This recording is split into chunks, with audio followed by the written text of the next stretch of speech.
ഇനി ഇവിടെ നിന്നാ ശരിയാവില്ല. പിള്ളേരെ വേഗം ആവട്ടെ. ഫാസ്റ്റ് അപ്പി. ആ അവിടെ വയ്യപ്പി.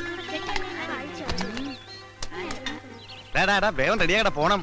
അപ്പൊ നിങ്ങള് കള്ളന്മാര് മാത്രല്ല പിച്ചക്കാരും കൂടിയാണല്ലേ? പിച്ചക്കാരൻ നിന്റെ തന്ത. ഞങ്ങളൊക്കെ അന്തസ്സായിട്ട് മോഷ്ടിക്കുന്നവരാ, അല്ലാതെ തെണ്ടികളല്ലടാ. മോഷ്ടിച്ചിട്ടാണോ അന്തസ്സായിട്ട് ജീവിക്കുന്നേ? ഊപ്പേ, ഞങ്ങൾ പറയുന്ന അനുസരിച്ച് നിന്നാ മതി കേട്ടാ. വലിയ വർത്താനൊന്നും പറയണ്ട. ഒന്ന് വേഗം ആകട്ടെ മല്ലേശ്വരി. പോലീസ് പിടിക്കാത്ത സ്ഥലം നോക്കണം. ആ പോലീസ് നമ്മളെ ഒട്ടും ശല്യം ചെയ്യാത്തൊരു സ്ഥലമുണ്ട്. അതെവിടെയാടി? ലോക്കപ്പ്. അവിടെ ആവുമ്പോ 3 നേരം ഞമ്മ കിട്ടും. ലോക്കപ്പിലൊക്കെ എന്റെ പട്ടി വരും. നമ്മൾ അവിടെ നിന്ന് ഇങ്ങോട്ട് വന്നത്. എപ്പോഴും കടന്ന് അവരെന്ത് വിചാരിക്കും? ചേട്ടാ, ഞാനൊരു സംശയം ചോദിച്ചോട്ടെ? എന്താടാ മോനെ? നിങ്ങളുടെ തന്ത ആരാന്നായിരിക്കും. ആരുടെയെങ്കിലും പേര് പറഞ്ഞുകൊണ്ട് കൊച്ചല്ലേ, മനസ്സിലാവൂല. അതെനിക്ക് നേരത്തെ മനസ്സിലായി. പിന്നെ നിങ്ങൾക്ക് എവിടെയെങ്കിലും സ്ഥിരമായിട്ട് താമസിച്ചൂടെ? എടാ, സ്ഥിരമായിട്ട് ഞങ്ങൾക്ക് സ്ഥലമില്ലെന്നാ നീ പറയുന്നത്? സൗത്ത് റെയിൽവേ സ്റ്റേഷൻ പ്ലാറ്റ്ഫോമിൽ 10 സെന്റ്, KSRTC ബസ് സ്റ്റാൻഡിൽ 8 സെന്റ്, എറണാകുളം മൈറഗാസ് കോളേജ് ഗ്രൗണ്ടിൽ എത്ര സെന്റ് വേണമെന്ന് മേയർ ചോദിച്ചിട്ട് വേണ്ടാന്ന് പറഞ്ഞവനാണ് ഞാൻ. MG റോഡിന്റെ വക്കിലേ. ഈ ചെറുക്കൻ സ്വപ്പ പെശകാണെന്നാണ് തോന്നണേ. കൂടെ കൊണ്ടുവിടന്ന കൊടുക്കാൻ പാരയാവോ? എടി, ഇവൻ മറ്റു 4 പേരെ പോലെ കഴുതയല്ല, 10 വയസ്സ് കൂടുതലാണ്. എന്തോന്ന്? തലയിൽ ഇത്തിരി കൂടുതലുണ്ടെന്ന്. മുടിയാ? എങ്കി പിന്നെ മുട്ടയടിച്ചങ്ങ് വിട്ടുകളയാന്ന്. മുടിയല്ലടി, ബുദ്ധി. ഓ, നിങ്ങൾക്കില്ലാത്ത സാധനം. എടി, ഇവനെ കൂടി നമ്മുടെ പ്രൂഫിൽ പെടുത്തിയാൽ നമ്മുടെ ബിസിനസ് കുറച്ചുകൂടി ബലപ്പെടുത്താൻ സാധിക്കും. മൊണ്ണയാണെങ്കിലും നിങ്ങളുടെ തല. കൊച്ചേ, ഇനി മുതൽ നീ ഈ 4 പിള്ളേരും ഒന്നാണ്. 4 1 5 അല്ലേ? അയ്യോ, ഒറ്റ കെട്ടായിരിക്കണമെന്ന് പറഞ്ഞാണ് മനുഷ്യ. അമ്മോ, ഇങ്ങനെ ഒരു പഴം. രാപകലില്ല അധ്വാനിക്കുന്നവരുടെ കമ്പനിയാണിത്. ഇവിടെ ഞങ്ങൾ ഏൽപ്പിക്കുന്ന ജോലി, അത് തെണ്ടലായാലും മോഷണമായാലും കൃത്യമായി ചെയ്ത് കാശ് ഞങ്ങൾ ഏൽപ്പിക്കണം. നിനക്കുള്ള കമ്മീഷൻ തരും. അത് മോശമല്ലേ? എന്ത് കമ്മീഷൻ കിട്ടണം? വേണ്ടെങ്കിൽ വേണ്ട. ഇവന് കമ്മീഷൻ വേണ്ട. ശരി, മനുഷ്യ വെയില് മൂക്കുന്നു. എല്ലാം എടുത്തോടാ, ഞാൻ വണ്ടി ഇറക്കാം.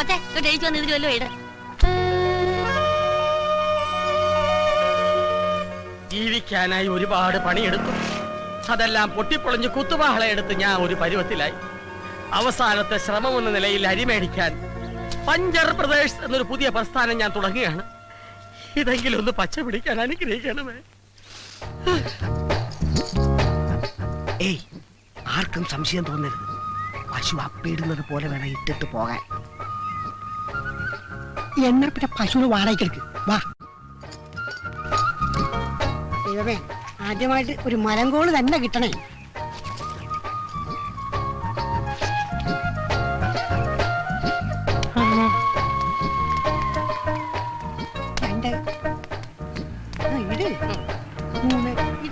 പശുവിനേക്കാളും നല്ലത് പോത്താണ്. അതുകൊണ്ടല്ലേ ആശ നിന്നെ തന്നെ ഈ പണി ഏൽപ്പിച്ചത്. ഇടാ, വാഴ പിടിക്കാണ്ട് അള്ളു വെക്കാൻ പോട്ടെ.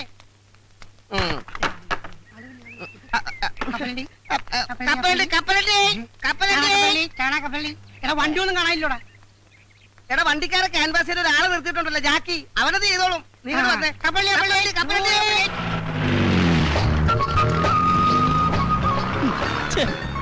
ഈ ഡ്രൈവർമാർ തെണ്ടികൾ ഇങ്ങനെ തുടങ്ങിയാൽ ബാക്കിയുള്ളവൻ എങ്ങനെ ജീവിക്കും എന്റെ കർത്താവേ?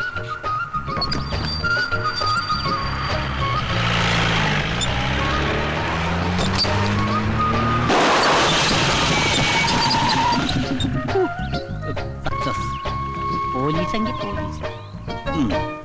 എന്തൊരു ഗതികേട്. ഇനിയിപ്പോ എന്തോ ചെയ്യാ? ഞാനെന്ത് ചെയ്യാനാ? എന്ത് പറ്റി സാർ? പഞ്ചറായി. ഭാഗ്യം.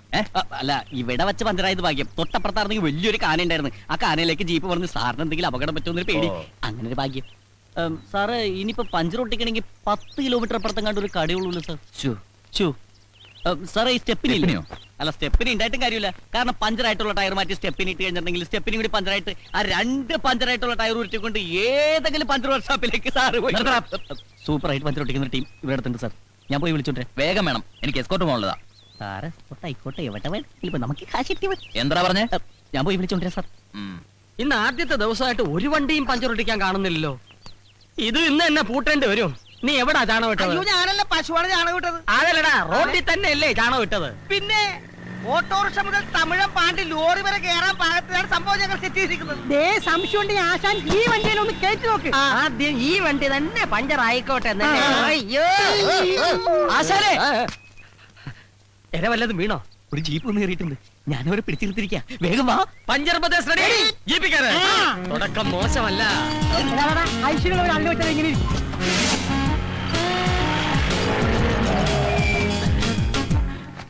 പോലീസ് ജീപ്പാണെന്ന് നേരത്തെ പറയായിരുന്നു എന്താ തെണ്ടി. അതിനെന്താശനെ നമുക്കിട്ട് പണിയുന്നവരില്ലേ, ആദ്യ പണി അവർക്കിട്ട് തന്നെ തുടങ്ങാം. നല്ല ഐശ്വര്യമായിരിക്കും. പണി തുടങ്ങാം. Good morning sir. സർ, ഇതാണ് ഞാൻ പറഞ്ഞ പാർട്ടി. പഞ്ചർ പ്രദേശ് ഇത് കൊള്ളാമല്ലോ.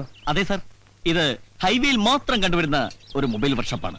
ഇതിന്റെ പ്രത്യേകത എന്തെന്ന് വെച്ചാൽ റോഡിൽ വെച്ച് പഞ്ചറായാൽ ഞങ്ങൾ റോഡിലെത്തും. അതെ, കാട്ടിൽ വെച്ച് പഞ്ചറായാൽ കാട്ടിലെത്തും. വീട്ടിൽ വെച്ച് പഞ്ചറായാൽ വീട്ടിലെത്തും. വെള്ളത്തിൽ വെച്ച് പഞ്ചറായാൽ ഇവന്റെ തന്ത എത്തും. പഞ്ചർ എവിടെയുണ്ടോ അവിടെയുണ്ട് പഞ്ചർ ബ്രദേഴ്സ്. അതെ ഈ പഞ്ചര കണ്ടുപിടിച്ചേ അല്ല ആശാന.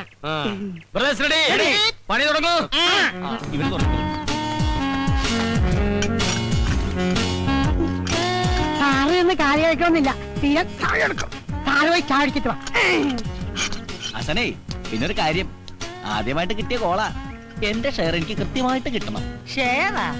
എടാ, നാട് മുഴുവൻ കള്ള ട്രിപ്പ് അടിച്ചു കിടന്നിരുന്ന നിന്റെ വണ്ടി പോലീസുകാരുടെ ഉത്സാഹപ്പിരിവും RTO ഏമാന്മാരുടെ ഉല്ലാസപ്പിരിവും ഒക്കെ കഴിഞ്ഞ് തിരിച്ചെത്തുമ്പോ വണ്ടി ഓടുന്നതിനേക്കാൾ ലാഭം ഓടാതിരിക്കുന്നതാണെന്ന് പറഞ്ഞ് എന്റെ മുമ്പിൽ വന്ന് നിന്ന് മോങ്ങിയ നിന്നെ ഓച്ചന്തുരത്തിലെങ്ങാണ്ട് ഒരു പഞ്ചർ കട ഇട്ടിട്ട് ഒരു സൈക്കിൾ ടയറിന് പോലും പഞ്ചറൊട്ടിക്കാൻ വശമില്ലാതെ ചൊറിയും കുത്തിയിരുന്ന ഈ സലീമിനെയും കൈവെള്ളയിൽ 500 ഉലുവ എടുത്തു വെച്ച് പൊട്ടം ബിസ്ക്കറ്റ് കണ്ടമാരി എന്ത് ബിസിനസ് ചെയ്യണമെന്ന് അറിയാതെ മേലോട്ട് നോക്കിയിരുന്ന ഈ പീറ്ററിനെയും ചേർത്തിണക്കി പഞ്ചർ ബ്രദേഴ്സ് തുടങ്ങണമെങ്കിൽ എന്റെ ഈ തലയിൽ ഒരു സാധനം ഉണ്ട്. ഉണ്ടാക്കായിരിക്കും. അല്ലടാ, കണക്ക് പറഞ്ഞാൽ 50% ഷെയർ നീ എനിക്കാ തരേണ്ടത്. ഓക്കെ. ആ സാർ, എല്ലാം ചേർത്ത് 150 രൂപ. പിന്നെ സാറിന് പോലീസുകാരൻ അതിന്റെ പേരിൽ 50 രൂപ കുറച്ച് തന്നാ മതി അല്ലേ? അത് മതി. അപ്പൊ 100 രൂപ. 200 രൂപ എന്നാണ് 50 രൂപ കുറച്ചത്. 150 രൂപ എണ്ണി തരണം. പഞ്ചർ ഒട്ടിച്ചതിനും കാശ് കുറച്ചതിനും ഒക്കെ നന്ദിയുണ്ട്. Thank you. അപ്പൊ ഞങ്ങൾ പോയിട്ട് വരാം. അപ്പൊ സാർ കാശ് ഏതെങ്കിലും പോലീസുകാരന് എന്തെങ്കിലും കാര്യത്തിന് ആർക്കെങ്കിലും കാശ് കൊടുത്ത കാര്യത്തിന് താൻ കേട്ടിട്ടുണ്ടോ? അല്ല സാർ, ഒരു മാസം ജോലി ചെയ്തിട്ട് ശമ്പളം കിട്ടാതെ വന്നാലുള്ള അവസ്ഥ? അത് ഞാൻ അഡ്ജസ്റ്റ് ചെയ്യും. ഓ, കൈക്കൂലി അല്ലേ? ശരി. മേലെ ഈ ജാതി കേസ് കെട്ടും കൊണ്ടുവന്ന അള്ളു വെക്കുന്ന വണ്ടിക്കായിരിക്കില്ല നിന്റെ. അയ്യോ പാവാ, പുതിയതായിട്ട് കിട്ടിയ പണിയാ, ആദ്യമായിട്ട് കിട്ടിയ ചാൻസും പണവും പോയില്ലേ. ഇനിയിപ്പോ വീട്ടിൽ എങ്ങനെ കാശ് കൊടുക്കും? ഓ, നിങ്ങൾക്ക് 3 പേർക്ക് മാത്രമല്ലേ ഉള്ളൂ വീടും കൂടി. ഞാനൊരു അനാഥനല്ലേ. ശരി brothers, get ready. Location shift.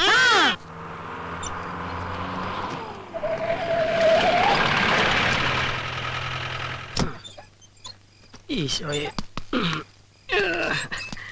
മോന്റെ കത്തായിരിക്കും. അതെ, കത്ത് വന്നു. പക്ഷെ ചെലവിലുള്ള കാശ് മാത്രം വന്നില്ല. ഈ തവണയും പഴയ വല്ലത് തന്നെ. അത്യാവശ്യം വല്ല വേണമെങ്കിൽ ചോദിക്കാം. നിന്നോടോ? എന്നോടല്ല, ആശാനോട്.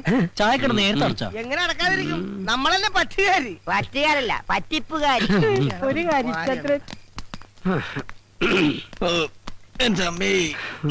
ആ കേശവുള്ള ചേട്ടന് ഈ തൊഴുത്തിലൊന്നും ഇറക്കേണ്ട വല്ല കാര്യമുണ്ടാ? പോത്തുപോലെ 4 മക്കളുള്ളത്. അതുകൊണ്ടാണല്ലോ തന്ത തൊഴുത്തിലായത്. മക്കൾ അപ്പനോളമായാൽ അപ്പൻ വെറും ശപ്പൻ. എന്ത് നിന്റെ കാര്യമല്ലടാപ്പ. പിന്നെ ഇന്ന് ഏത് ജോലിക്കുള്ള ആപ്ലിക്കേഷനാ ഇത്? ഫുഡ് ഇൻസ്പെക്ടർക്കുള്ള അപേക്ഷ. ഫാസ്റ്റ്. ഒരു നേരത്തെ ആഹാരത്തിന് പോലും വഴിയില്ലാത്ത നീയാണോ ഫുഡ് ഇൻസ്പെക്ടർ ആകാൻ പോകുന്നത്? അതെ, ഈ ഫുഡിനൊക്കെ ഇൻസ്പെക്ടർ ഉണ്ടോ? പിന്നെ ഫുഡ് കൂടുതൽ കഴിക്കണ ഇൻസ്പെക്ടർമാരാണ് ഫുഡ് ഇൻസ്പെക്ടർ. അങ്ങനെയാണെങ്കിൽ നീ ഫുഡ് അയച്ചാണ്ടതല്ലേ? അതെ, ഈ കോംപ്ലിക്കേഷൻ എടുത്ത് എന്ന് തീരുവിടോ ബോസേട്ടാ, ഇതെന്റെ അവസാനത്തെ ആപ്ലിക്കേഷൻ. അയ്യോ, ഇതും കൂടി കിട്ടിയില്ലെങ്കിൽ വിഷം ഓടിക്കൂ. ഞാൻ അടുത്തെഴുതും. അല്ലാതെ ഞാനാ ഇവന് നാറ്റം. നിനക്കൊന്നും തോന്നുന്നില്ല? ശീലമായി പോയി. എടാ, നിന്നോട് പല പ്രാവശ്യം പറഞ്ഞിട്ടുണ്ട് കീടനാശിനി കുപ്പികൾ ഇങ്ങനെ തുറന്നു വെച്ചേക്കരുത്. എന്തൊരു ഗന്ധം. എന്തോ ഇത് കൊട്ടാരമൊന്നും അല്ലല്ല. നിങ്ങളെ പോലെ തന്നെ ഡെയിലി 10 രൂപ വാടക കൊടുത്തിട്ടാണ് ഞാൻ ഇവിടെ കഴിയണത്. ഈ മണം കുറച്ച് സഹിക്കേണ്ടി വരും. വെറുതെ അല്ല നിന്റെ കീടനാശിനി എന്ന് വിളിക്കുന്നത്. ഇവൻ ഈ സത്രം മാറ്റിച്ചേ അടങ്ങും. നീ മാവില് മരുന്നടിച്ചിട്ട് അതിൽ തേങ്ങ ഉണ്ടായെന്ന് കേട്ടല്ല? അതരബദ്ധം പറ്റിയതാണ്. മരുന്ന് മാറിപ്പോയി. എങ്ങനെ അടിക്കണ്ടായിരുന്നു മാവിനടിച്ച്. അതെ, മാസ വാടകയും ചോദിച്ചു ഓണർ ഒരാളെ വിട്ടായിരുന്നു. 5-6 വണ്ടി ഒന്നിച്ച് പഞ്ചറാകട്ടടാ. വാടക മുഴുവൻ ഒറ്റ അടിക്ക് കൊടുക്കാം. ഇല്ലെങ്കിൽ ഒറ്റ ഇടിച്ച് പുറത്താക്കും എന്ന് പറഞ്ഞാണ് പോയേക്കണത്. എന്തുകൊണ്ട് തിരഞ്ഞെടുത്ത 1001 ചോദ്യങ്ങൾക്ക് തെരഞ്ഞെടുക്കാത്ത 2002 ഉത്തരങ്ങൾ കൊണ്ട് ചുട്ട മറുപടി നൽകുന്നു. കാക്ക കുളിച്ചാൽ കൊക്കാകത്തത് എന്തുകൊണ്ട്? യേശുദാസ് താടി വളർത്തുന്നത് എന്തുകൊണ്ട്? MG ശ്രീകുമാർ താടി വളർത്താത്തത് എന്തുകൊണ്ട്? IM വിജയ് മലയാള സിനിമയിൽ എത്തിയത് എന്ത് കണ്ടുകൊണ്ട്? നീ രക്ഷപ്പെടാത്തത് എന്തുകൊണ്ട് എന്ന് എനിക്ക് ഇപ്പൊ മനസ്സിലായി. നാളെ ബസ്സിൽ കയറി ആൾക്കാരെ പറ്റിക്കാനുള്ള റിഹേഴ്സലാ. അത് മനസ്സിലായി. നീ വാടക തരാത്തത് എന്തുകൊണ്ട്? ഈ ബുക്ക് ആരും വാങ്ങാത്തത് കൊണ്ട്. ഇവന്റെ പരാതിക്കാരും പിടിക്കാത്തത് എന്തുകൊണ്ട് എന്നാണ് എനിക്ക് മനസ്സിലാകാത്തത്. ദേ ഒരു കാര്യം ഞാൻ എല്ലാരോടും പറയാണ്, നാളെ മുതൽ കൃത്യമായിട്ട് വാടക തന്നില്ലെങ്കിൽ എന്റെ കളിയും ചിരിയൊക്കെ അങ്ങ് മാറും. ഓണറെ കൊണ്ട് എന്റെ കഴുത്തിന്റെ അളവെടുക്കാനുള്ള ഇടവരുത്തരുത്. ആ ചായക്കടക്കാരന്റെ മകനെ കണക്കിന് നല്ല മാർക്ക് കിട്ടിയെന്ന് ചേട്ടനോട് പറയാൻ പറഞ്ഞു. ഇയാൾ എന്തിനാ എന്നോട് പറയുന്നേ? നിങ്ങൾ ചായ കുടിച്ചതിന്റെ പറ്റെഴുതിയാ കൊച്ചൻ കണക്ക് പഠിച്ചതെന്ന്. ആരെ വിളിക്കണ്ട, ഇയാളെ മാറ്റി മോത്തിട്ടുണ്ടല്ലോ. കാശ് കൊടുത്തില്ലെങ്കിലേ നാളെ തൊട്ട് ചായ തരില്ലാന്നും പറഞ്ഞു. എന്റെ ഈശോയെ, ചായക്കടയിലെ പറ്റ്, ഇവിടുത്തെ വാടക, റമ്മിരിപ്പുണ്ടോ? അടി തുടങ്ങാം.